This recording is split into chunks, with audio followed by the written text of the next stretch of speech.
The honor of serving as student commencement speaker is awarded by the graduates themselves and by the university faculty. Representing the class of 2016, I am pleased to introduce Ms. Marlene Pierce.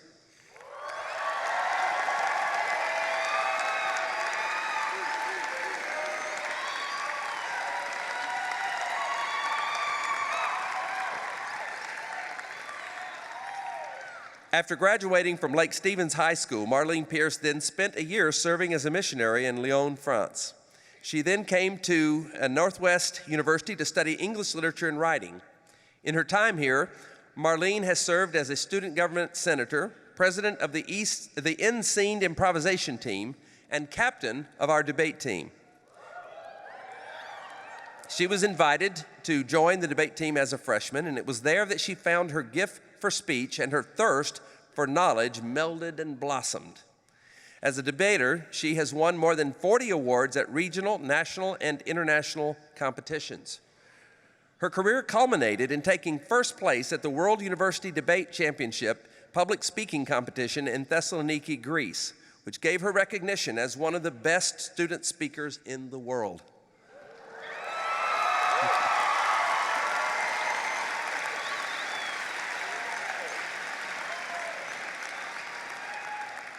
Marlene plans to go to Japan next year to teach in the JET program. After that, she will pursue a career in academia, serving as a professor and a debate coach. Please welcome Marlene Pierce. This is your soapbox.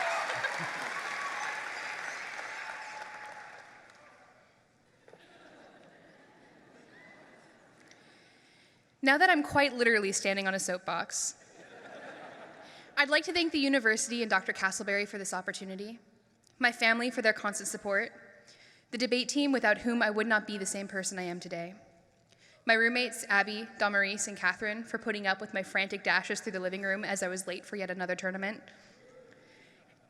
and last but certainly not least, Jacob Witt for helping me survive my senior year of college.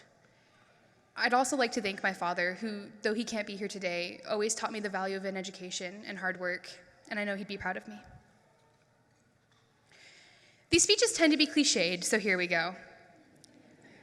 Graduates, amidst the history of yesterday, the mystery of tomorrow, and the gifts of the present, we stand at a precipice of change. We are all shooting stars burning as bright as our future, which is now. This is the time of our lives, and in this moment we are infinite. Be true to yourselves, for as Dr. Seuss says, before all the places you'll go and people we'll see, it's time to celebrate good times. Come on.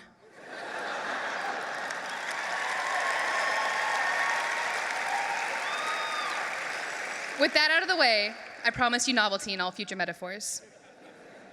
But in all seriousness, when I first started at Northwest University 4 years ago, I was an incredibly awkward freshman.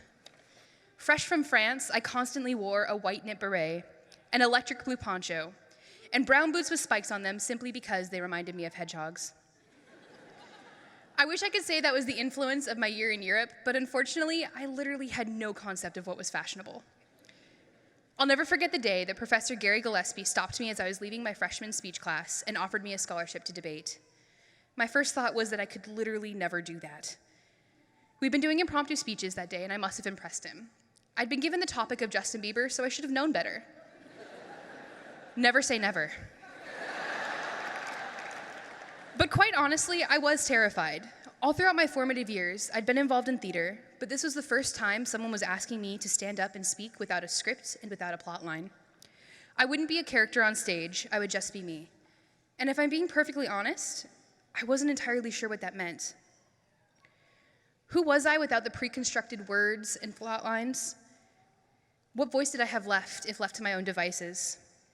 Despite these fears, like a true Northwest student, I prayed it over, saw how much I owed the school, and accepted the position on the team.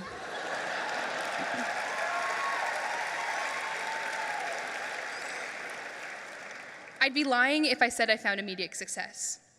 In fact, at my first debate tournament, I placed dead last. One of the judges pulled me aside after the final round and said, "Marlene, you're like a really great pie crust. All you need is the filling."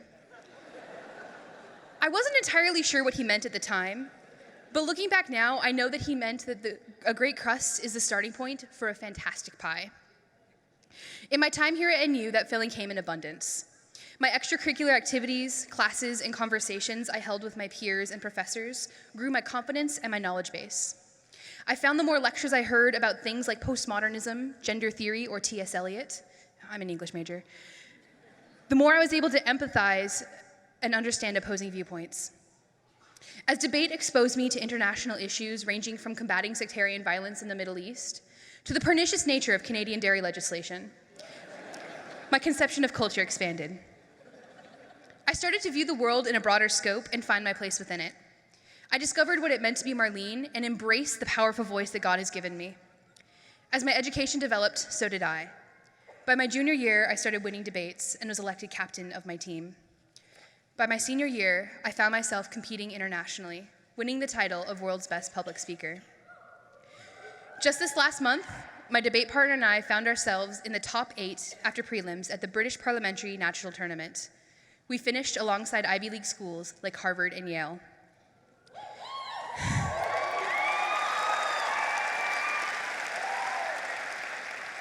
And as satisfying as all of these accomplishments are, they aren't the reason that I spent more hours than I care to admit committed to this activity.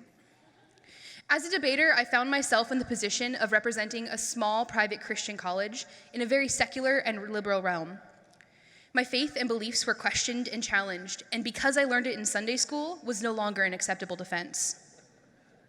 And despite our differences in faith and opinions, I soon found myself making friends with other schools and with people from communities whom I had nothing in common. A byproduct of debates on things like abortion, politics, and education policy became an opportunity to represent my own ideals after the debate was over.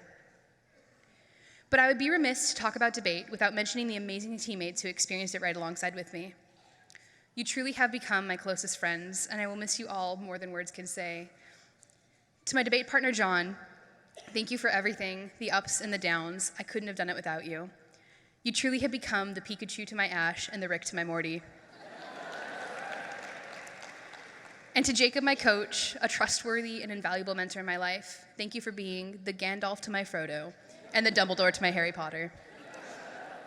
I just realized both of those are wizards, so I guess you're a wizard now, Jacob. My story may not be your story, but the narrative remains the same. We all started at the same place, standing on the green in bright yellow t-shirts, looking around at strangers we would soon call confidants, unsure of what this small Christian college had in store for us. Maybe some of you came in sure of yourselves, or maybe many of you, like myself, weren't sure who you were at all. We all came in pie crusts ready to be filled. And looking around today, I think we found our filling, found our calling, found our voices. In our time together, we have grown in knowledge and in relationships. We have mourned together over the leaves of the fallen tree in front of the calf, and worshiped together as what should have been tragedies ended in joy and redemption. Looking at you, Mark Olson.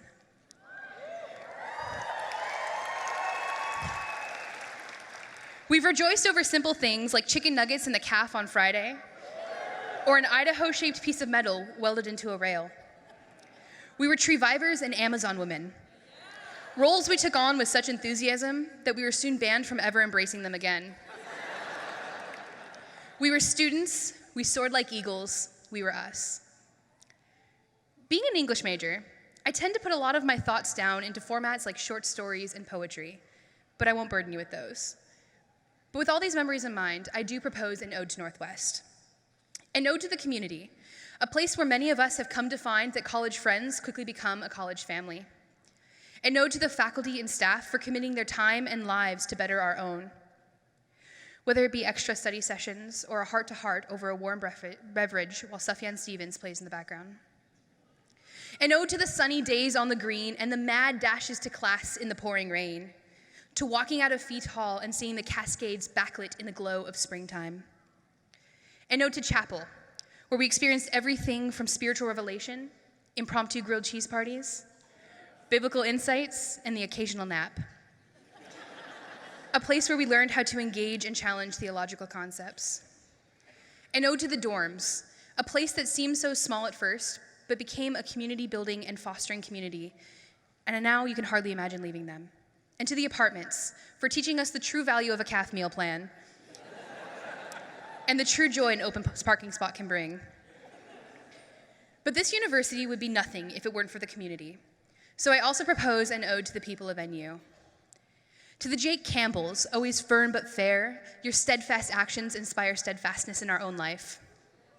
To the Michaela Days and Kaisa Halls of our class, always ready with a smile or a cup of tea, genuine in their concerns and praises, you inspire empathy and understanding simply by demonstrating it in your own life. To the Isaac Lunds and Jeremy Swingles, who aren't afraid to take a stand for the Bible and back their viewpoints up with research and critical thinking, defending their point of view no matter how long the Facebook debate becomes. You show us all that it's not just about what we believe, but why we believe it. To the Siobhan McManuses,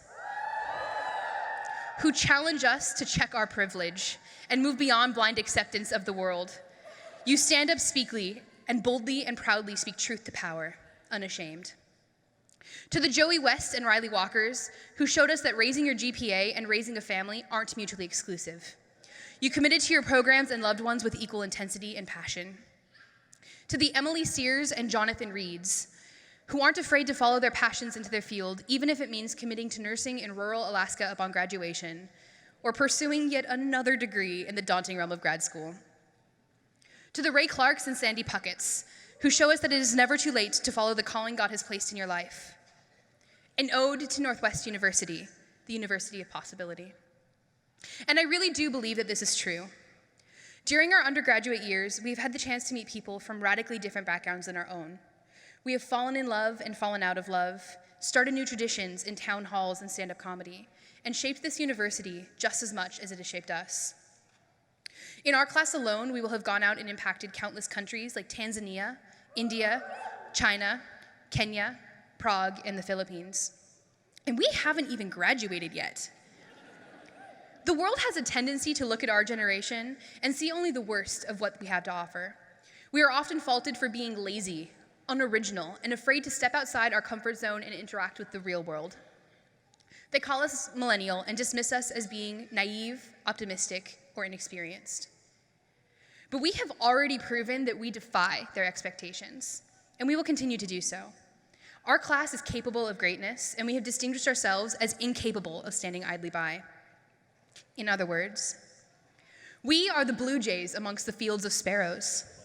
In a world of plaid, we dare to be paisley. In a sea of iceberg lettuce, we are the peppery and distinct arugula. We are the voices shouting in the halls full of whispers, the possible in the impossible. We are the succulent and delicious berries in the pie fillings of society. And our possibilities don't just end with Northwest, and neither do our stories. We leave here prepared to be the next generation of educators, doctors, nurses, librarians, entrepreneurs, theologians, politicians, caretakers, citizens, and graduate students. We leave here prepared to change our communities and fields, and through them, the world. Because ready or not, that is where we're headed. 2 Timothy states, I have fought the good fight, I have finished the race, I have kept the faith. And for our undergraduate careers, that is now where we find ourselves. We have survived these past 4 years, and we now go out into the world not only as graduates, but as Christians. Just like I found myself thrust into a world outside my safety net through debate, we will be forced to move into areas where we will be tried and tested. But luckily, for us, the past 4 years, we have received the training to navigate and represent ourselves well when those times arise. So, class of 2016, as we step into the future, I refuse to wish you good luck. We don't need it. Instead, as we step forward into our post-undergrad lives, I wish you courage. Courage to try something new. Courage to fail miserably and move on. Courage to be overwhelmingly successful. Courage to shout truth into the darkness. And most importantly, courage to find your voice, speak up, and change the world.